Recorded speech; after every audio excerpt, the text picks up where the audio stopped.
first thing I saw was her reference to the hogs, and how when the kids bring Bevel to see the pigs, he kind of sees it as a small fat pink animal with curly tails, and I kind of saw this vague like referral to where he kept talking about jokes like in his past life, and then once he sees like the real pig, it's like gray and fat and ugly, and he's kind of not used to that reality of it. And then at the end of the story, when he's wading into the water, and he turns and he sees the pig coming at him. So I saw that as like the reality of his life kind of coming together. Like he's enlightened by the reality of it, and how like that drives him to want to continue on, like move somewhere else to change. Yeah, I noticed that also, but I felt like it wasn't really about the pig. It was kind of, she was using that as a symbol for like religion. Like he's noticing that the pig's not what he thought it was, and he's kind of like applying that to his view on like life and religion. Yeah, I definitely agree that there's a place where when he's looking at the Bible, and it's telling him about the picture where Jesus is driving the pigs out of the man. I don't know what page it's on, but 163. Yeah, right there. And I noticed that too, where it's driving the pigs out of a man. And then she goes on to mention they're real pigs, gray and sour looking, like referring to the ones that he saw earlier, not the cute and cuddly ones. Also, it's kind of like shocking to the reader how she makes it like he's not just like not religious, he actually doesn't know who Jesus Christ is. Like he sees a picture of him, yeah, and he doesn't even recognize him. So yeah, it kind of makes the story more powerful to make him like completely ignorant of religion. And if he just like kind of like against it. And Josh, I know you're like you're kind of focused on the idea of gruesomeness. Did you see any gruesomeness with like the pigs, or in the story in particular, any like stuff that stood out to you? Well, actually, this is like the part where where he sees the wet face. Like I saw that it doesn't describe exactly like anything gruesome, but it's just like the way that he explains it and the way that his reaction to it just makes it seem like it's like dark and sinister. Yeah, and to go along with that dark and sinister thing, I noticed a lot of darkness with the mother. Like it described other people like with white. Like even the father had like it described him with something white, but the mother was all dark. And I kind of noticed that in connecting to her past stories, the female figure always has some kind of demonic, devilishness, darkness to them.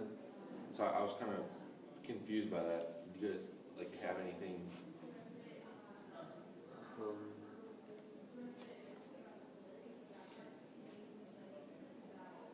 It's not. I don't think it's always the female. Like in Goodman, it's hard to find. Like the misfit was the. I definitely see how it like she uses females a lot more than she uses males, but that might just because she's female and she's kind of. Yeah. Well, to me, like Mrs. Conan, I kind of see her as a sort of a guider to Bevel.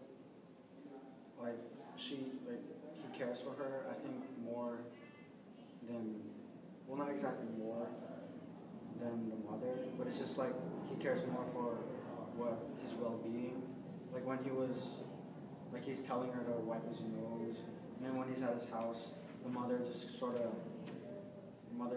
just looks at him, and he's not happy. She's not happy when he arrives.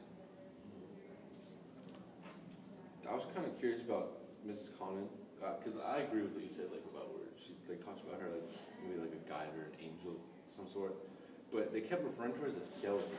Do you guys know why she did that? Because I was really confused by that.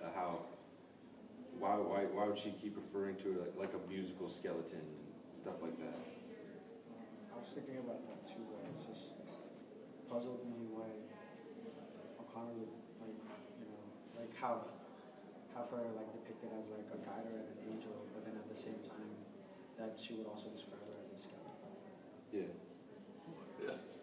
On the first page, it's like the author's not describing her as a skeleton, like to the reader. He's saying that like the boy saw her as like a skeleton. And that might be because he's like scared of her like ideas, like religion and stuff. Because skeleton's kind of like a universal symbol for fear. Yeah. He's kind of like afraid of changing, and that's the common theme in a lot of her stories. Is the characters are kind of like afraid of change. Yeah. But in this, the reason this one's different is because he kind of like embraces that change towards the end. Like he's curious about the river, so he goes back. He likes the feeling he gets like when he counts or whatever. And that might go, that skeleton idea might go back to that idea of reality that we talked about earlier, where he doesn't like understand like what she is. He doesn't see her as the old scary lady. He sees her as a skeleton. Yeah. And then he's kind of curious about her, and he like gets to know her more, and then just like he gets to know the river more and that religion. So he's kind of intrigued by it.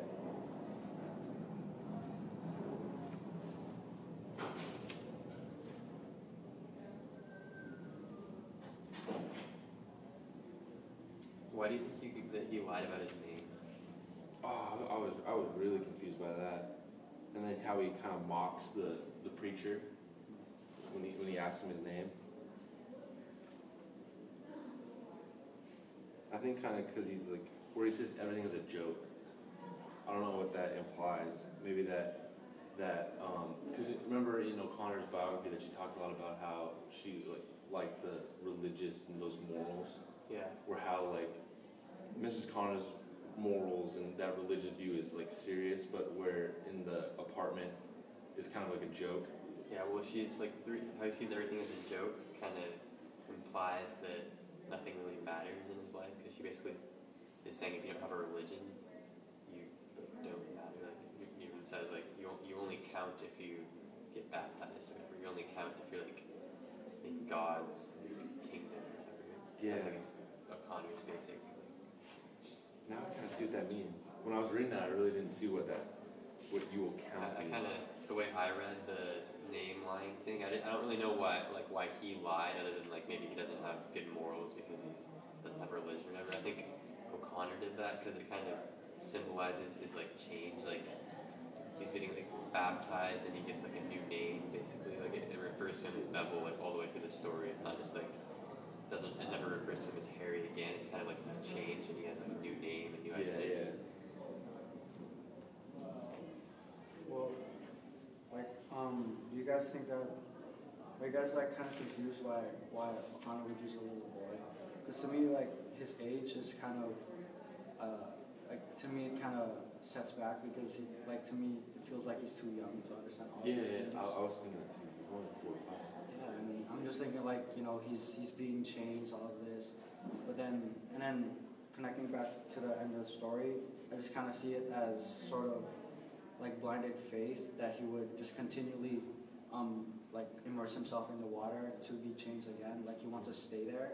Yeah. And I kind of feel that like even though he was changed, it was kind of for a negative thing in the end. And that's what really confused me the most, because like why did O'Connor like show this like ultimate change in him, that what he desires, but then he dies. Yeah. I don't know if it said he died. I think it's implied that he dies, but like Josh, I see what you're saying, but like I kind of disagree that it's like O'Connor portrays it as like a bad thing that he dies. Like it's not like he's getting punished for like choosing religion. It's like she's basically like she kind of portrays it as happy.